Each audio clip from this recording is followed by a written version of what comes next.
Olá pessoal, boa tarde, bom dia, boa noite, eu não sei que horas que esse vídeo está chegando aí para vocês, mas espero que esteja tudo bem. A aula de hoje eu reservei para falar para vocês sobre o parágrafo conclusivo na redação modelo Enem.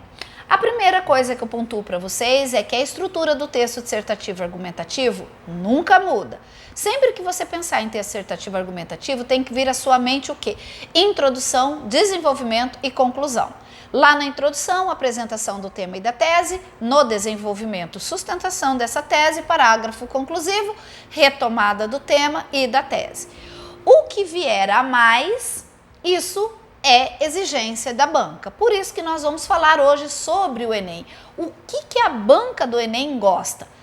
Reforçando, se nada for mudado, ok? Então, primeiro nós vamos conversar um pouquinho sobre o parágrafo conclusivo. Você fala assim, Mari, mas eu já ouvi falar tanto do parágrafo conclusivo. Beleza, vamos falar mais um pouco, até esse parágrafo ficar perfeito. A primeira coisa que eu pontuo aqui dentro do detalhamento é o parágrafo conclusivo, ele é o último. Você fala, Mari, mas isso é uma redundância. Eu sei que ela é uma redundância, mas ela é uma redundância necessária. Por quê? Queridos, queridas, eu já participei de muitas correções, redações das mais variadas. E não era difícil encontrar num texto dissertativo argumentativo uma PI apresentada num lugar que não era para ser apresentado, numa introdução, num desenvolvimento. Então, com base nisso, eu sempre reforço essa ideia de que quando você tem que obedecer a esses elementos, você tem que saber que, literalmente, eles deverão ser apresentados no último parágrafo. Daí a necessidade do reforço, ok? Outro detalhezinho que eu pontuo para vocês é essa retomada do tema da tese, nunca perca isso de vista. A tendência do aluno é pensar assim, já falei do tema da tese na introdução, não preciso falar na conclusão, precisa, é exigência, tá? O que vem a mais, como eu pontuei, são os 5 elementos aí no caso do Enem, e hoje nós vamos trabalhar sobre esses 5 elementos. Mas uma coisa importante pontuar para vocês, tem que tomar muito cuidado para que você não apresente elementos e esses elementos se tornem nulos. Quando que uma redação tem um elemento nulo? Por exemplo, eu vou colocar aqui 2 exemplos para vocês. Alguém tem que conscientizar as crianças. Faz de conta que a pessoa esteja escrevendo esse texto e ela apresente esse tipo de final, né? Essa conclusão. E aí ela fala, eu coloquei API, olha lá. Eu disse que alguém tem que conscientizar as crianças. A pergunta é, alguém quem? Aí fica nulo. Por quê? Vai ficar a responsabilidade do redator em dizer ou apontar quem é esse alguém. E esse redator não irá fazer isso. E aí que mora o perigo. Olha outro exemplo aqui, a pessoa apresenta o agente, mas a ação ele deixou de novo a cargo do redator. Vamos lá. Faz de conta que você esteja falando sobre limites, falta de limites nas crianças, alguma coisa assim. Aí lá no parágrafo conclusivo, os pais têm que fazer alguma coisa para reverter. Ok, nós temos agora a figura dos pais responsáveis, tá? E aí você fala assim, tem que fazer alguma coisa. Primeiro que coisa é uma palavra muito feia em texto. E depois, coisa em texto dissertativo argumentativo piorou mais a situação. Mas vamos lá, aqui eu coloquei a palavra coisa, que é para entrar na ideia de ação, tá? Então, o que é coisa? Coisa é uma coisa que quer dizer alguma coisa que no final não diz coisa nenhuma. Imagina essa ação, você tem que fazer alguma coisa. Oi? Que coisa? Tá? Então, percebam isso. Aí nós vamos aqui para esses 5 elementos. Eu coloquei todos os elementos em cores diferentes, porque ao final eu vou mostrar um exemplo e vocês vão perceber as cores destacadas conforme os elementos forem sendo apresentados, ok? Quais são esses elementos? O agente ou os agentes. Mari, quantos agentes eu tenho que colocar no texto dissertativo argumentativo? Eu falo para você colocar 2. Mas pode colocar 3? Pode, você cuidando do espaço do parágrafo conclusivo, tudo bem, tá? Posso colocar 1 com todos os elementos? Pode. Eu gosto de 2, tá? É uma dica, uma sugestão. Colocou o agente, o que ele vai fazer? Olha lá, é a ação, tá? Como ele vai fazer? O detalhamento. Aí você fala assim, Mari, mas o como não é o detalhamento?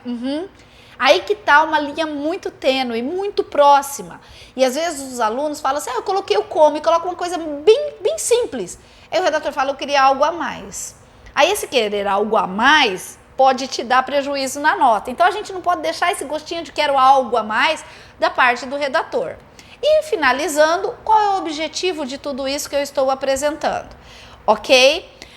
Um detalhe importante. Mari, eu quero colocar 2 agentes e eles vão fazer a mesma ação.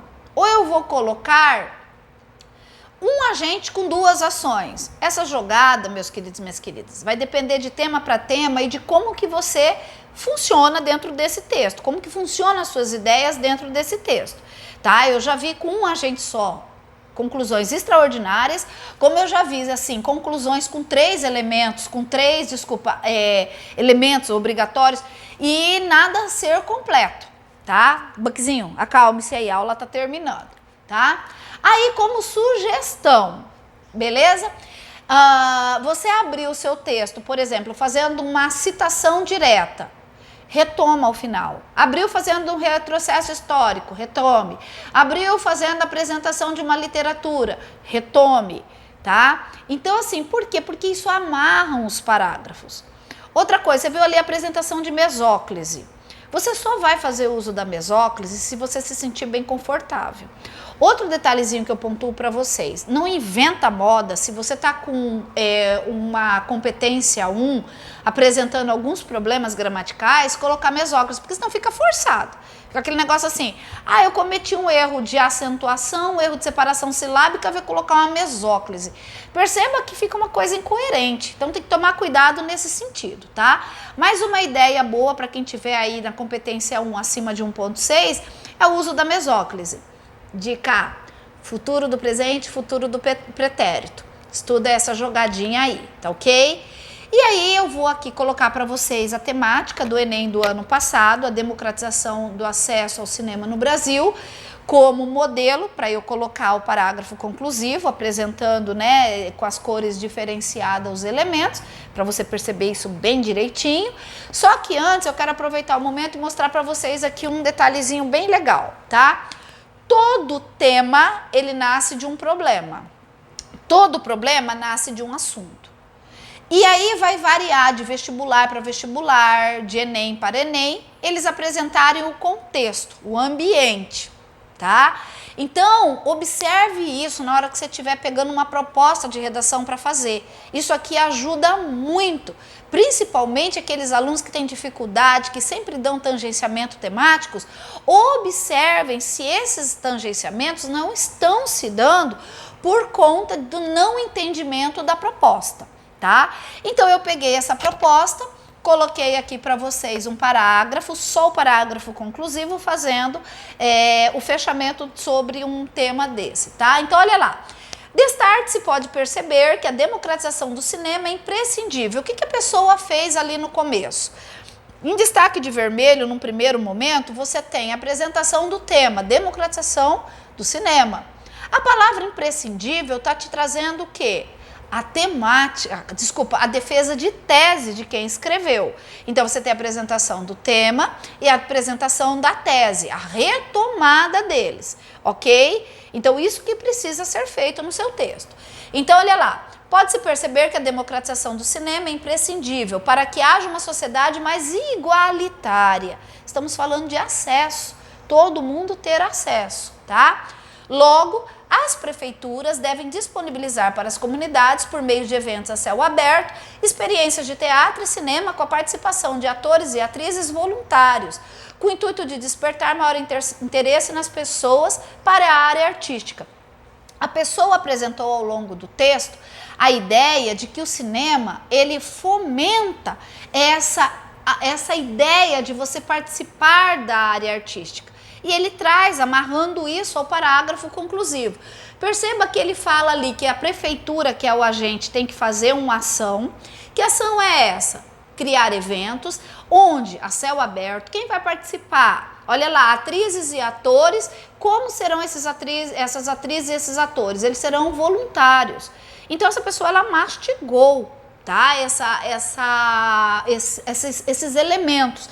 Aí ela veio e trouxe mais, olha lá. Também é imperativo que o Ministério da Economia e a Secretaria de Cultura, olha lá, mais 2 agentes, tá? Só que dessa vez ela atrelou os agentes à mesma ação.